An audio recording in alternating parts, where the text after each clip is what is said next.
have given us throughout the summer. This is the 4th program that we've had this summer, and I think it's we've really had some super programs, and I'm sure tonight we're going to have another super program. We hope so. Okay. Also, Mary wanted me to mention that she is planning programs for next year, and if you have suggestions for some programs, we certainly would appreciate receiving that information. At present time, Mary has been looking into a program with the Lime Hollow, the history of Lime Hollow Nature Center, and also we understand there's a very interesting program about the New York State Fairgrounds.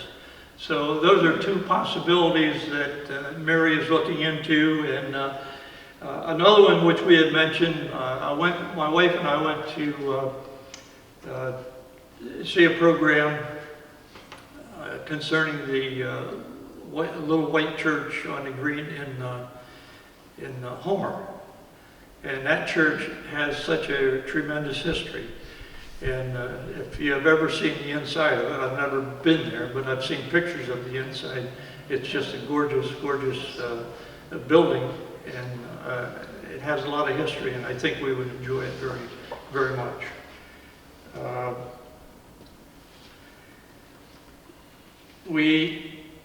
Mary is beginning to establish news for the November newsletter, and one of the things she's asked me to do is we'd like to update whether you would like to receive as a member, whether you would like to receive the newsletter by email, or if you would like to see it, receive it by mail. So what I have here, this is for email address, and this is for regular address. So I like to pass this around, and if you take a moment and decide whether you would like to receive it in regular mail or by email, put down the necessary information, and we would appreciate that.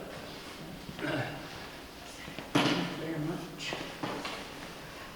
You mind? Sharon.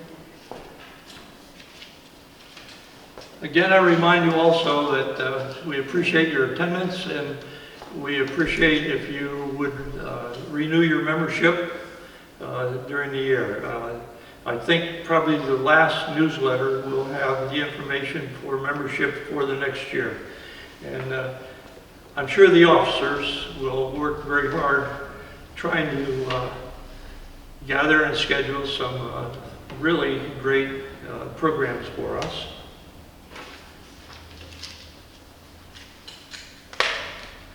I got to mention also there are refreshments after the meeting. I think that's all I have at the present time. Anyone have any additional information they'd like to offer at this time? You got an email address? Anyone mail address? This is email. Our speaker this evening, I have some brief information, is Dale Taylor. I met Dale quite a few years ago when we were members of the Red Cross Board. Dale started as a clerk in 1977, and I think a few years after that he became a partner with the Sarvay Shoe Company. A decision was made by Mr. Sarvay and Dale in 1987 to move the store from Central Ave to Main Street. And Mr. Sarvay retired in 1993, and then Dale continued to furnish us with very good quality shoes. I don't know what happened to the quality that we desire anymore, but Dale, I have a problem. I need your help. Do you remember many years ago when my mother brought me in and you sold us a pair of shoes? I'm old. And Oh, I'm look just- at those. We're still wearing them, but The they need problem is some you work. never learn to get up off your knees. You crawl, hold the toe of that. Anyway, And he even gave a little tiny button up to that thing. Okay. anyway, Dale, the program is yours and we All right. appreciate you coming. Okay, thank you. Okay, I don't think I need a microphone. My wife's hard of hearing, so I've gotten used to talking loud, and if you can't hear me, I'll talk a little louder. Like Bill said, I'm Dale Taylor.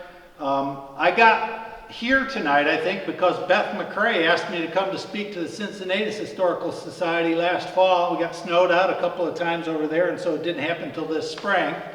And while I was there, somebody from the Cortland Historical Society heard me, or the Cortland Senior Citizens, and so I talked there.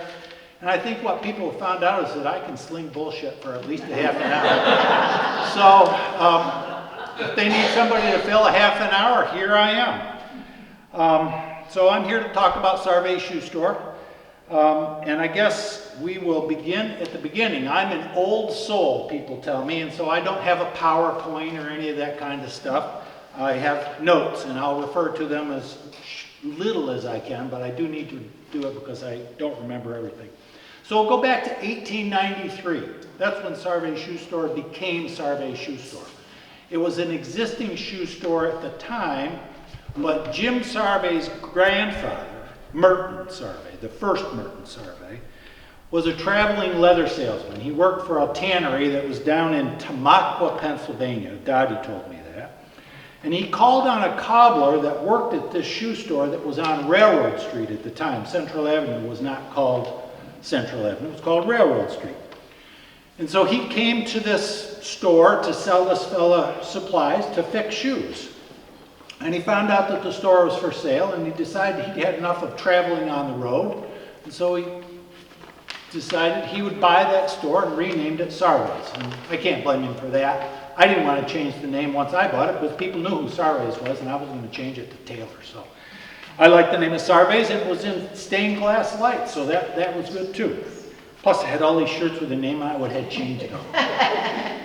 So anyways, that fella that cobbler stayed on until the 1950s, and he was an old man when he finally passed away, and even to the very end of his life, they always referred to him as the lad, because when Merton Sarvay met him, he was just a young guy. He'd come over from Italy or wherever it was that he'd learned his trade, but they always called that guy the lad. And if you were ever in the old store on Central Avenue, there was a hole in the back of that went up to the second floor, and that's how he dropped a basket down and put shoes in that had to be fixed, and up and down they went.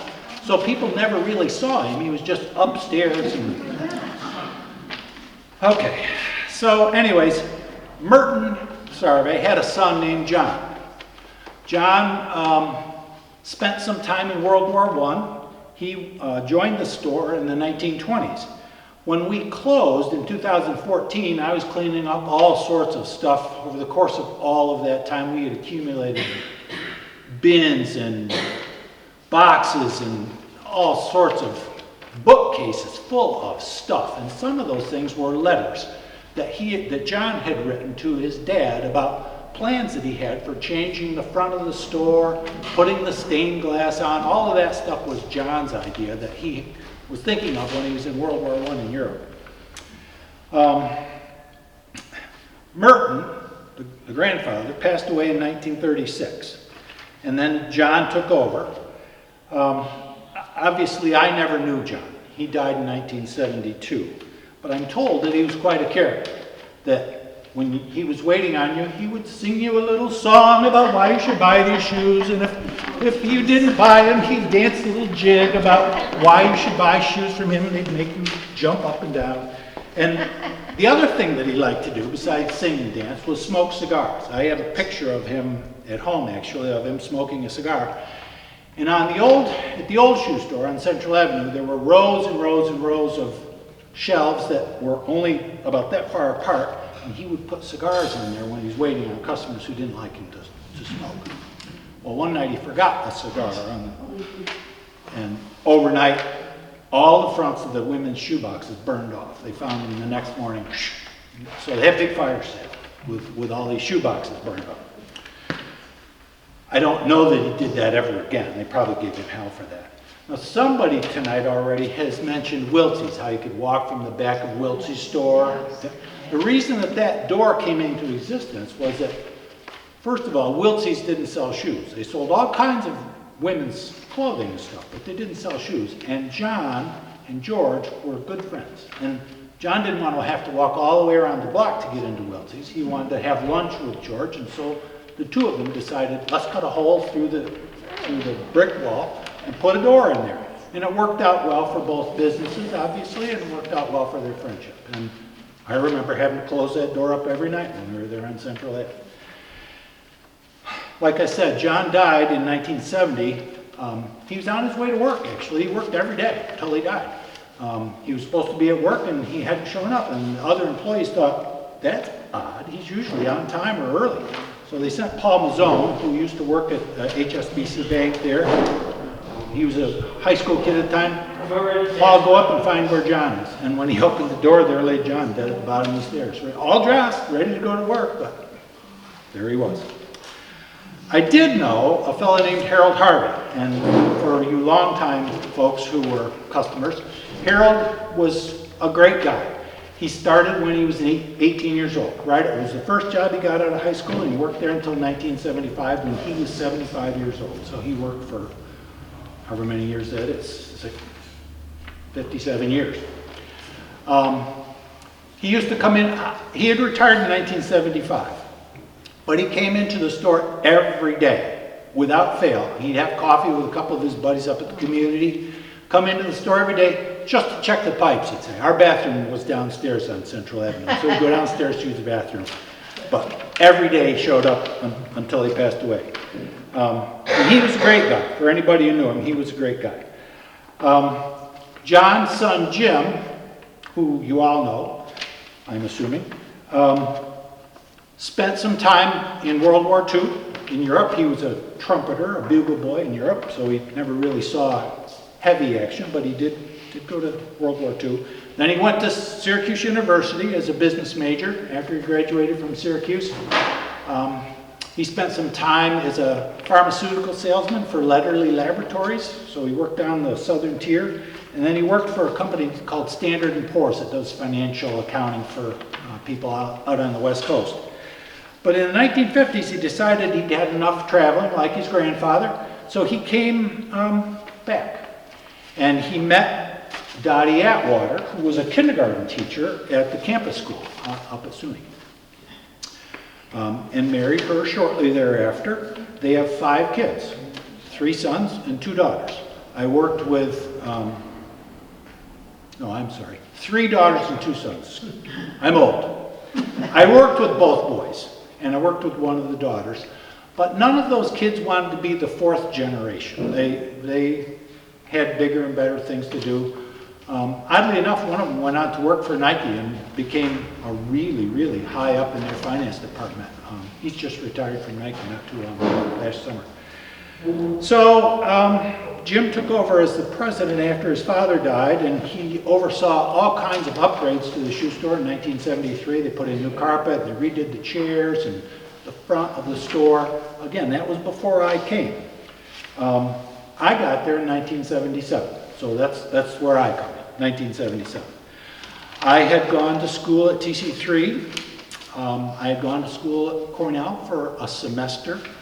I was working at Wilson Sporting Goods at the time, stringing tennis rackets. So I worked from 4 o'clock at night till 12:30.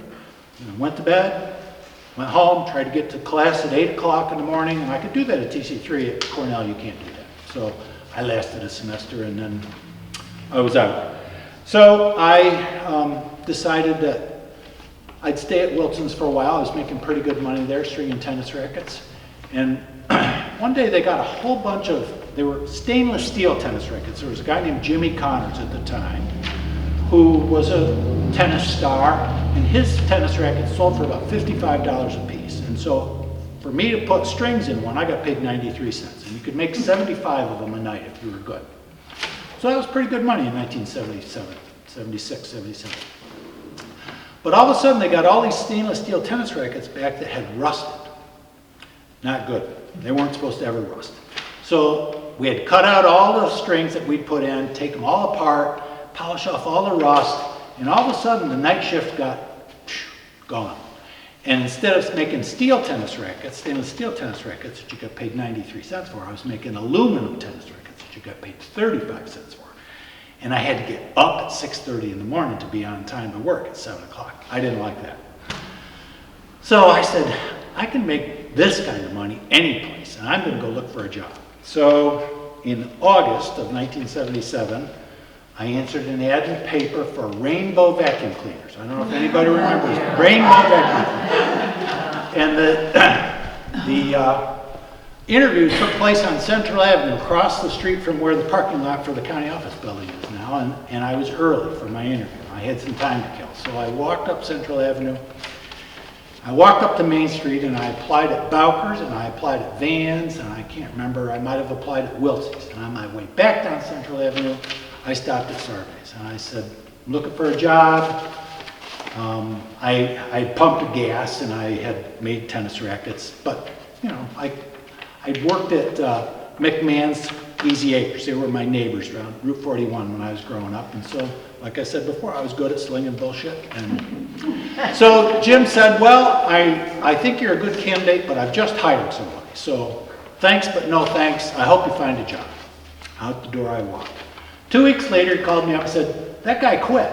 Would you still like a job? And I said, well, yeah, I'd still like a job. So I started on August 22nd of 1977. August 22nd is just about the time everybody decides their kids need shoes for school. So it's the busiest time of the year. It's worse than Christmas because every mother wants their kid to have a perfect fit and they want to get the best deal. And it's terrible. It's a zoo. And so when I got there, Jim said, I'm glad you're here. Here's the shoehorn. There's a Brannock Device. And there's the cash register. Go to it. That was my training. Literally 30 seconds of training. So after the first week, I was pretty sure I was going to quit. Terrible. I didn't know where anything was. I was just stumbling my way around, and it was awful. But like I said, I needed a job, and it turns out that I was good at it. People, for whatever reason, they liked me. So I stuck with it. I was just a part-timer to begin with. There were 2 full-time guys there. One of them quit that first fall, so I got from part-time to full-time, went from 20 hours a week to 40 hours a week. The other guy quit the next spring. I didn't have anything to do with them quitting, they just moved on. And Jim and I got along pretty well. He took me to some shoe shows in Syracuse. When we buy stuff for next year or next season, we go to a place in Syracuse. It used to be at the War Memorial, and that's the On Center, and sometimes it's at a hotel. And you walk around and look at what each vendor has to sell for next spring, and you say, yeah, I'd like this and this and this and that. So maybe not the first year, but by the second time we went, he gave me the opportunity to pick out some of the stuff that we were going to have for next year. So by the end of my first full year there, our sales had gone up 25%. By the end of my second year, they'd gone up about 50%. By the time I'd been there 3 years, so 1980, we'd tripled our sales. And so things were going pretty well. That's actually, so I'm a little ahead of myself because now into 1980. 1978, a girl walked into the shoe store who'd been jilted by her boyfriend, and she needed some shoes to make her feel better. And I don't know if any of you know my wife, Kathy, but she needed some consolation, and I did what I could. She's the only customer I ever married. We have 2 kids, a daughter, Sarah, who'll be 38 next month. Mary and I were talking about, we were square dancing when Kathy was pregnant for Sarah, and so 38 years ago, Mary. And my son, Matt, turned 35 in August. Both of them worked for me at the shoe store. After Sarah was born, so now we're to 1981 when Sarah was born, Jim asked me if I'd like to be a partner in the shoe store.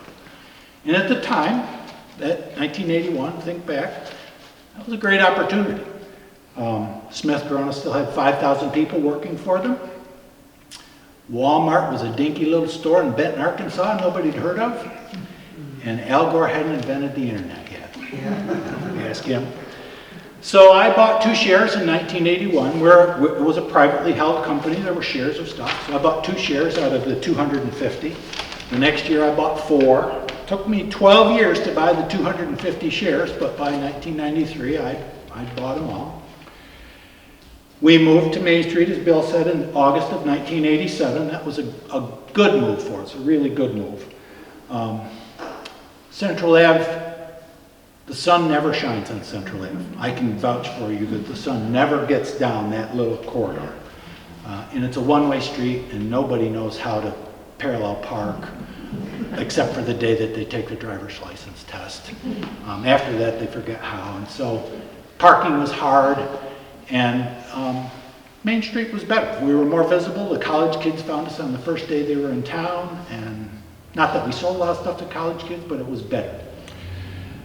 We closed for 2 days that year. We moved 10,000 pairs of shoes and all of our furniture in 2 days. We closed on Sunday and Monday, and we were open on Tuesday morning. So I was pretty proud of that. Jim stayed until 1993, the fall of 1993. That was the 100th anniversary of Sarvay's being in business, and I think he had a certain nostalgia for that, wanting to be in business for 100 years. He was 70 years old at the time, and I knew darn well I didn't want to work till I was 70. So I had 2 longtime coworkers. I won't call them employees. Barb McGraw worked for me. She came in 1985, and Janet Toomey came in 1987, and they stayed until the very end. And my brother was a Marine, and when he got out of the Marines, he worked for me for a few years before he went to work at SUNY Cortland. He ended up being a manager there at SUNY Cortland. But even on Thursday nights and Saturdays, he came to work for me. So I was very fortunate to have really good, long-time employees who were good with people, and we all got along. It was a nice atmosphere there. Over the course of time, I've had former employees who went on, and I'll just read off this list. I can't remember them all. But former employees have gone on to manage bank branches who were teachers.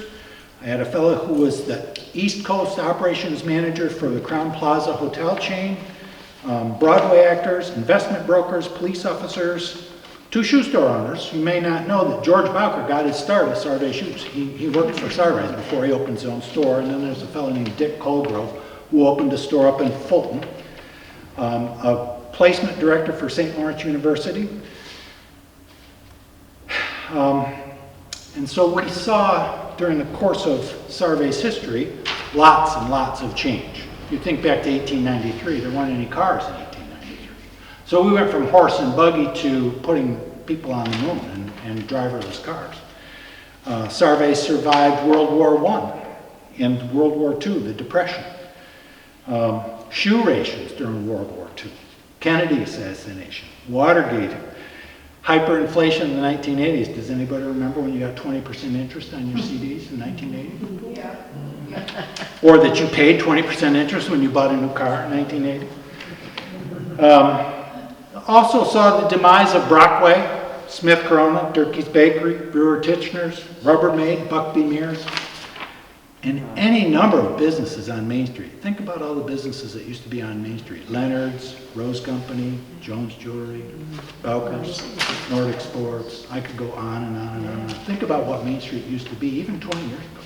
It's gone. So people have asked me any number of times, why'd you retire?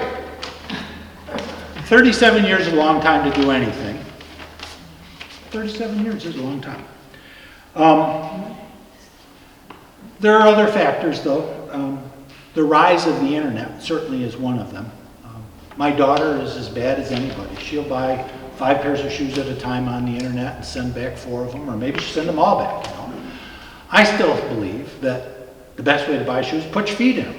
Find out how they feel, and decide while you're walking around the store, yeah, I like these, or no, I don't, bring me some more. And I used to do that all the time. Go out and get you some more if you couldn't find what you wanted the first time through. There's a guy named Tony Say, H-S-E-H, that's his name. He was 24 years old when he started the Zappos company. When he was 30, he sold Zappos to Amazon for $1 billion.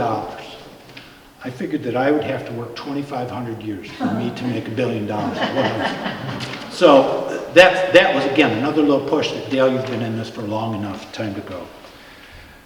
People asked me what happened to the signs at the shoe shop. The lighted signs were out front, inside, over my cash register. When I bought the building from Jim Sarvay, and I did, I bought it from him in 1999, in the contract it said when I close, or if I close, that the signs go back to Dottie. And it wasn't my name. I'm not going to say it didn't mean anything to me, but it wasn't my name. So one of the signs is with his son James out in Beaverton, Oregon.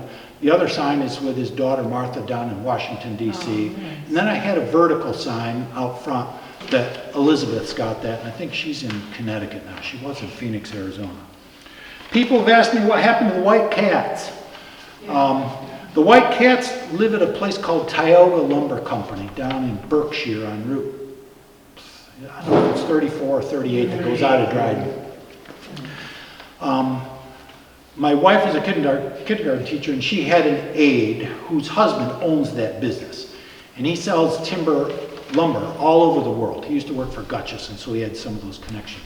And he's got 5 secretaries that work for him. So those women fawn all over those cats. I'd been out of business about 6 months. We closed in March of 2014, and I went down in August or September of that same year to see the cats, and I'd fed them every day and petted them and brushed them every day for 7 years. You'd think that they'd even look at me. It's like, who are you? You don't have treats in your hand. Away they went. So, Cats for you. cats are like that. People have asked me, do I miss it? I miss the people. I miss the interaction. I enjoy the give and take and finding out what's going on with somebody's children if they've grown. You know, I put shoes on kids when they were little, and I was there long enough that I got to put shoes on their kids. So I miss that part. But think about Main Street, Cortland. It's a one-way street. And think about when your snowplow goes by your house. Snow goes off to the right. It always goes off to the right. That's just the way snowplows throw snow. So when you go down Main Street, Cortland, it's 4 lanes. So the first lane goes off to the right in the middle. The next lane goes off to the right to the next.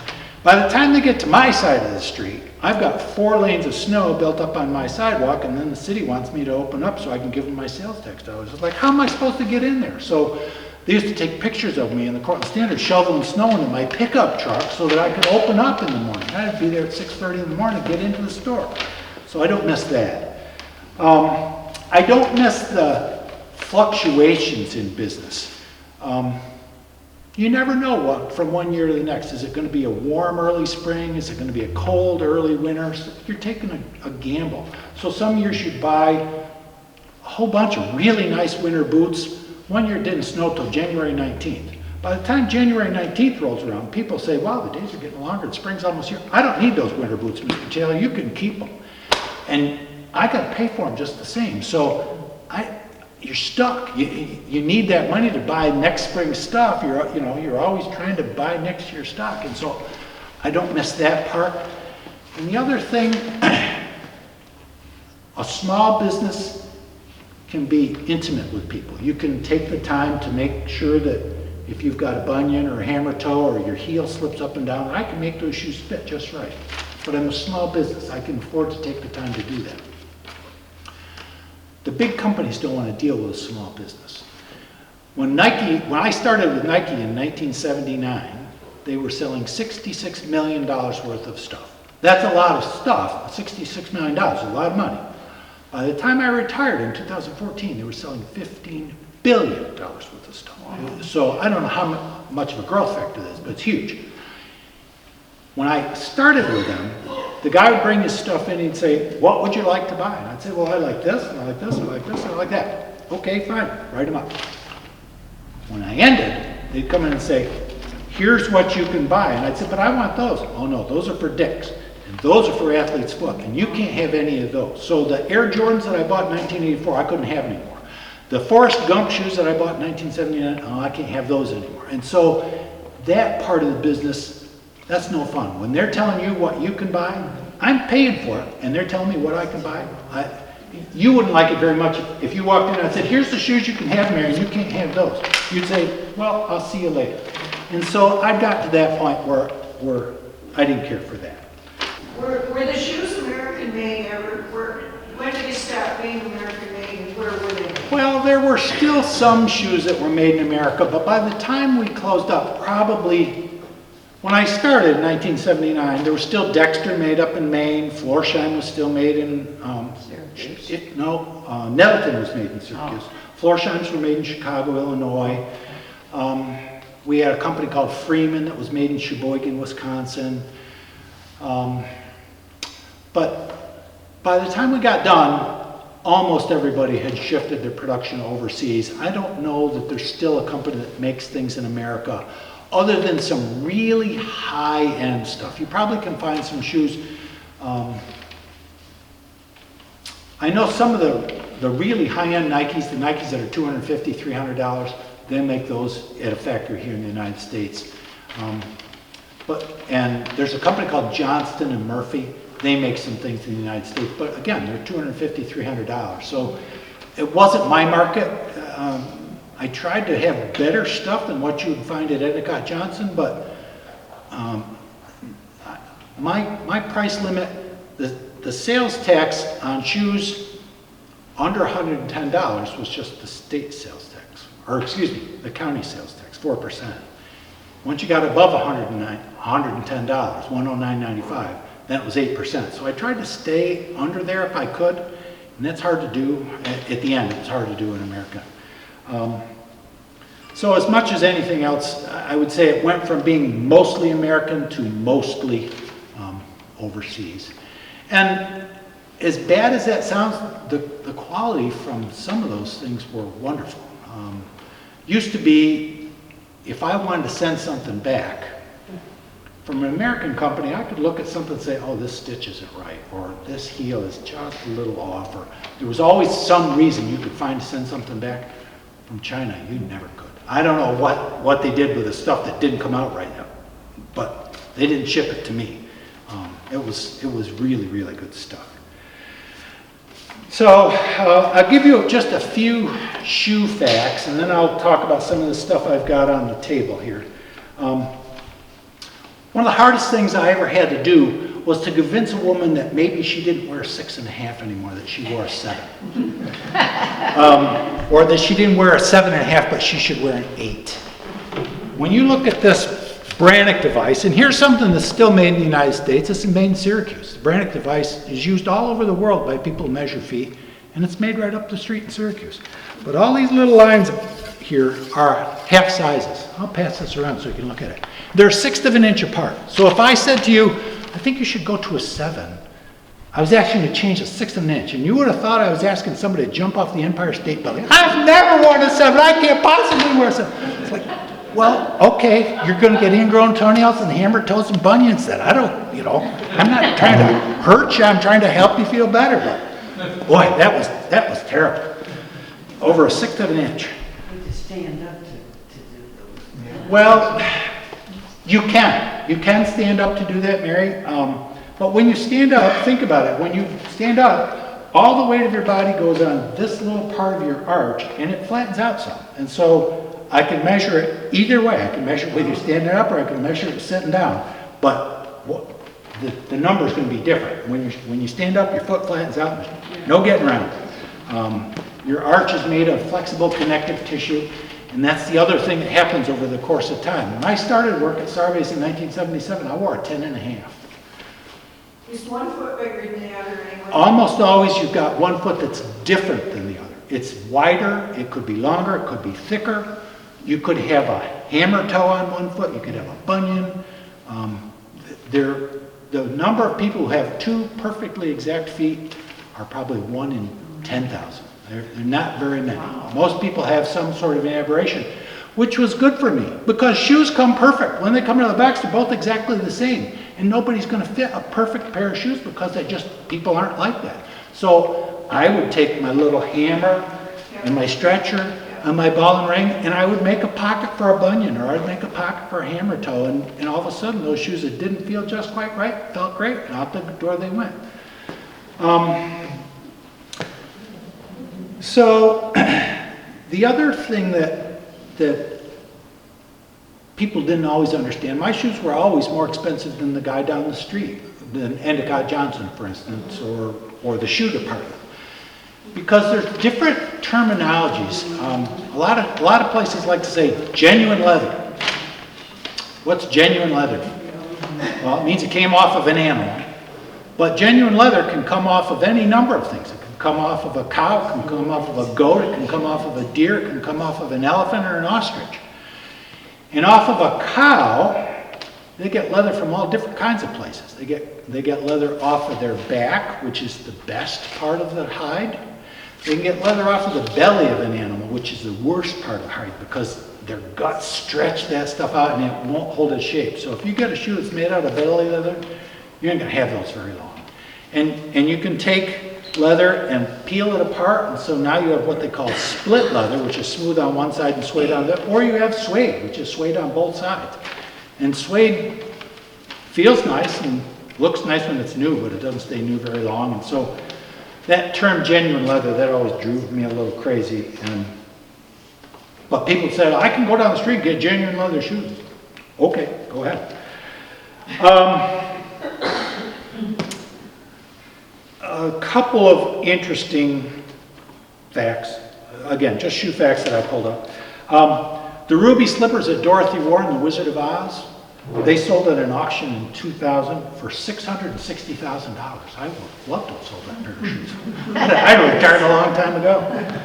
I can't imagine spending $660,000 for a pair of shoes, but somebody did. That Imelda Marcos lady that was in the Philippines, people always talk about how many shoes they have, and I feel like Imelda Marcos. She had 1,056 pairs when they went in there. That's a lot of shoes. Even my wife doesn't have that many shoes. The average American woman has 19 pairs. So you guys, if you don't have 19 pairs, get going. If you have more than 19, don't feel too bad. You're still a long ways from your Imelda Marcos.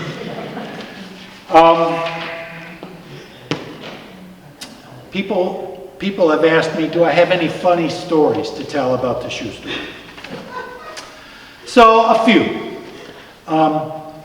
Shortly after I got there, in 1977, probably it was September of 1977, so I probably hadn't been there much more than a month. A lady walked into the store.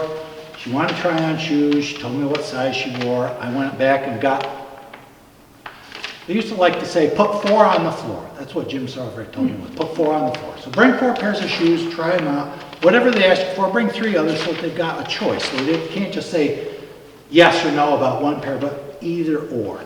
So I brought 4 pairs of shoes, and none of those felt just right. So I went back and got some more. 37 pairs before I got done. She looked up at the clock and said, oh, it's 5:29, my husband's closing in a minute. And out the door she went. Her husband had a store up on Main Street, and I'm not going to tell you who this woman was, but I'm sure that any number of you know her. She's passed away since, but she's a nice lady, and I ended up selling her shoes after a while, but that was something I learned early on. Don't bring 37 pairs ever again. I didn't. Just another thing that was amusing, I guess, people could never remember my name necessarily. They'd call me, is Mr. Sarvay there? And even after Jim had left the store and passed away, is Mr. Sarvay there? And so the girls would get to say, no, he's not there. Well, is that guy with the mustache there? They could remember that I had a mustache. And so at the end, my little calendar cards that I printed would say, that guy with the mustache. I went by that as often as I went by Mr. Taylor. And just this past winter, my wife's a teacher and retired now, and so they have a Christmas party for the Virgil retired teachers. And it was at the Red Dragon this year. And we were sitting there chatting with some of the other teachers, and some of the new teachers were there, and there's a really good-looking young new teacher over across the room. And I had said to one of the girls, who's that girl over there? And the lady told me she's the new second grade teacher. And she kept looking over at me, and I thought, wow, she keeps looking over at me. So after a while, she came over and she said, would you mind if I had my picture taken with you? I said, no, I think that's great. So I got to put my arm around this good-looking girl. While we're taking the picture, she says, my grandmother thinks you're wonderful. She had nothing to do with me. It was all for her grandmother. So the last, a quote, if you will. Actually, two things. One, I used to have people whine and moan about how their feet hurt. You know, they didn't want to buy shoes because they had hammer toes, they had bunions, whatever it was. Their feet hurt, they could hardly walk. My grandfather had really poor circulation. When he was 64, they cut one leg off above the knee. And when he was 65, they cut the other leg off below the knee. He lived till he was 81 with no legs. Got around in a wheelchair pretty well. But I used to say to these people, give me grief about how their feet hurt. My grandfather would love to have your feet, so be quiet about your feet. Old age ain't for sissies. So the other thing that's a little quote or a funny thing is never judge a man until you've walked a mile in his shoes. By the time you've walked a mile in his shoes, you'll be a mile away and you'll have his shoes. So the other thing people have asked me is, what am I doing now while I'm enjoying my retirement? And I have a friend who's a mason. And so every once in a while he calls me up and says, I've got a job that I'd like you to help me with. Can you help me do this? So 2 years ago he called me up and he had this stone wall that turned out to be 287 feet long and it was 32 inches tall and 30 inches wide. And I took a picture of it. So I'm pretty proud of that work. I'll let you pass that around so that people can see. And I'll tell you a little bit about some of these things. This is obviously a shoe stretcher. The wooden part is called a last. Every pair of shoes, every size of shoes, every width of shoes has a last that they build the shoe around. So that shape and that shape and that shape would have 3 different lasts, and for every half size and for every width, there's one of these that they build around. So building a pair of shoes is a very expensive thing because you've got to make these last. And now they make them out of plastic, not wood. But some inventive guy took the last and cut it in half and then put a little worm gear in there. And so if you push that thing apart, you can put pressure enough on leather. And then you take your little handy leather hammer here, and I use this thing every day for 37 years. And you tap on that shoe and soften that up, and the fibers in leather will relax themselves a little bit, and so all of a sudden a shoe isn't quite as tight as it used to be. I'm sorry that I forgot to bring my ball and ring. I have this metal thing that has a little metal ball and ring that goes through it, and if you put that inside a shoe and press down on that, like I was talking before, if you've got a hammer toe or a bunion, you can make a pocket, something sticks right up, and all of a sudden those shoes fit great. And again, I use that all the time. There are some very old shoes here. I'm assuming that this one's a little older because it's a button shoe. And we have a button hook. And you're more than welcome to come up after this and take a look at these things. I'm sure that I would have never been able to do this button hook thing, but Harold Harvey told me that once you got good at it, you could do that just as fast as you could tie shoes. And I never spent much time trying to do that. It didn't look like any fun to me. This shoe is probably from around 1900. It's nubuck on top, and nubuck is smooth leather that they've sanded. It's different than suede. It's still a full grain leather, but they've sanded it to make it feel soft. But back then, people probably didn't have enough money to buy multiple pairs of shoes. They'd buy one pair of shoes and make them last. But the way to make those shoes look a little different would be to buy something called spats. And so you could slip these down over the top of your shoes, and so instead of having just a pair of green shoes, you could have a pair of shoes that was green and black, or green and burgundy, or green and whatever. So you got multiple uses out of one pair of shoes. This is a pair of slippers that you asked about shoes that were made in the United States. Daniel Green, this is a Daniel Green slipper. It doesn't look like a slipper, but it is. So these were made in Dolgeville, New York, which is down in the southeast corner of the state. And that's a pretty fancy thing. It's probably from the 1940s or 1950s, somewhere along in there. Somebody showed me some Bill showed me his little shoes from when he was a tiny kid. These are Jim Sarvay's little baby shoes. So those were pretty fancy shoes for baby shoes. You can see that they've got inlays of burgundy leather, and that's pretty fancy. So that's from 1920 something or so. We have a lot of discourse in our country right now about immigrants and people from other countries and stuff. This little pair of baby shoes I found in the cellar, made by a company called Cozy Foot. And and again, you may want to look at this when you come up. Under the cover, it's in English and it's in Spanish. And this is from 1919. So 100 years ago, we had Spanish people in this country and we were selling stuff to Spanish people. So just because you don't speak native English doesn't mean that you're not a good American. So I think that is a lesson for all of us. Here's something that's probably completely politically incorrect because we've got Native Americans on there to keep us cool. And this was from when it was Railroad Street, so not Central Avenue, but Railroad Street.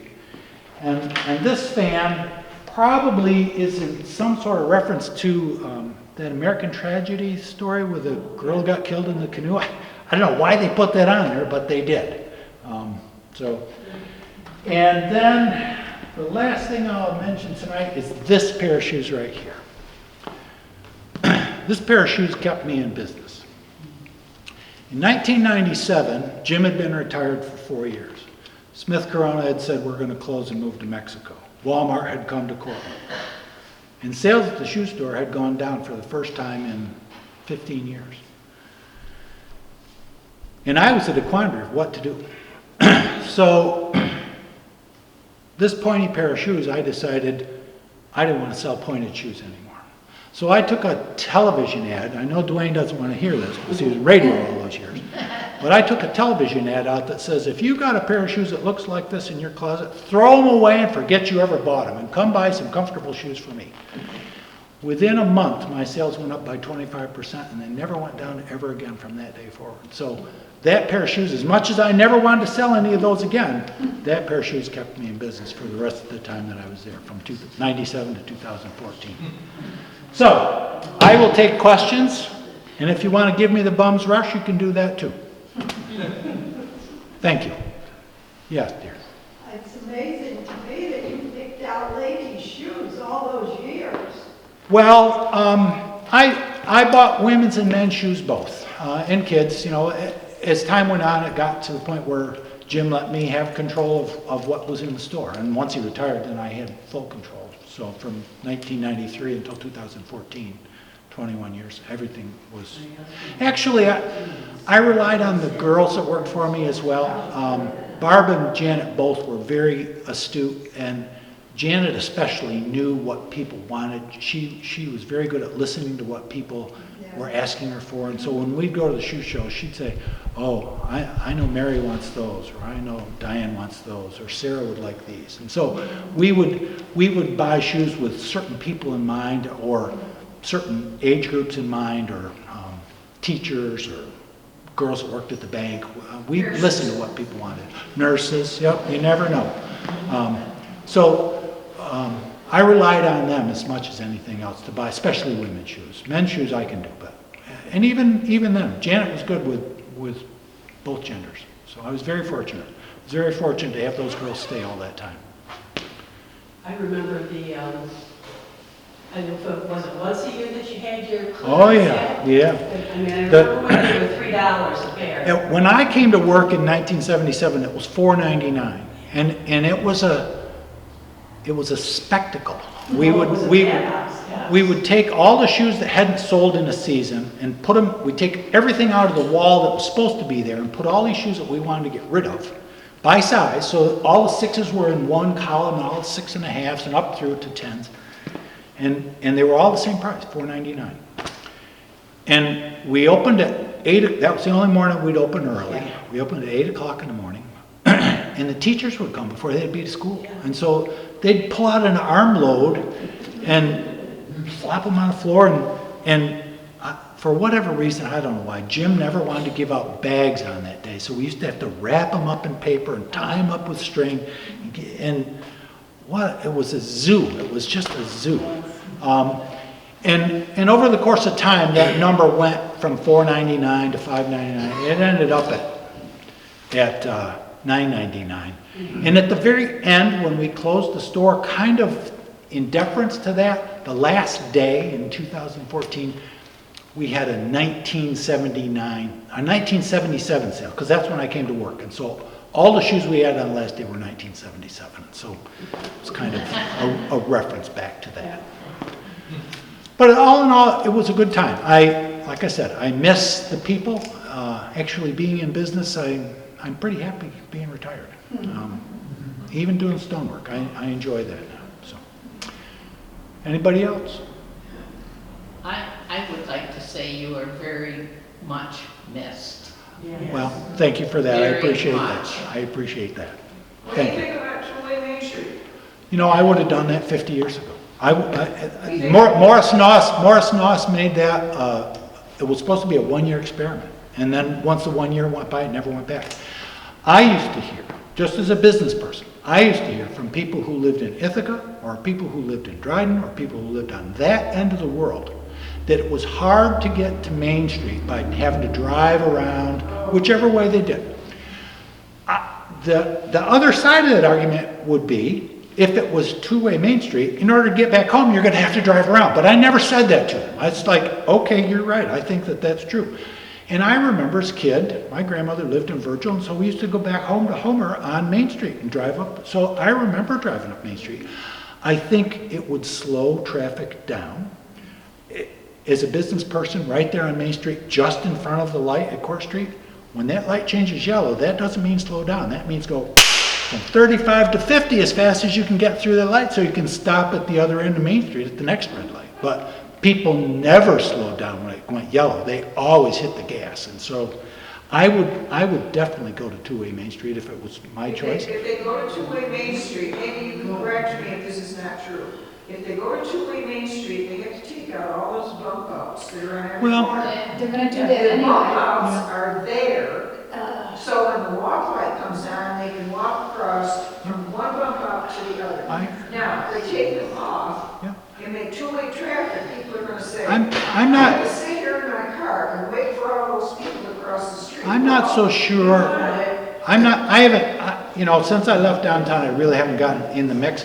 I'm not so sure that the bump outs have to go. If you look at the way Main Street is configured right now, lots of times, and especially on a Thursday afternoon or Friday afternoon, you go down Main Street in front of the Dark Horse, there's cars going down both sides of a beer truck parked right in the middle of the street. So if they're able to get up and down the street with a beer truck in the middle, they should be able to get up and down the street with those bump outs the way they are. I'll tell you the other thing that I would do now that you've asked me, and it's just my opinion. Have you been to Auburn recently? Not really. You should go to downtown Auburn sometime. Do you know how they park? They don't parallel park, they diagonal park, but you know how they do that? They back in. So when you get ready to leave, you're not backing your car out into traffic that you can't see. You're pulling out and you can look and see whether there's cars coming or not. And it makes 100% better sense than to pull in and then back out. Because when a van this high with smoked windows gets by, you can't see, you don't know what's coming, and people back out all the time, blind. That's the plan. That's what they're for saying. To back in, It's part of the downtown renewal. well, I think that's a wonderful idea. And Auburn has made it work, so I know it can do. And Auburn's got a nice little downtown. Same people who don't think they get back into a parking space got panicky when they said they were running out of road. How are we gonna hurry? How are we gonna hurry? Great. No, just get on and get off. There you go. Anything else that I can answer? Thanks for having me.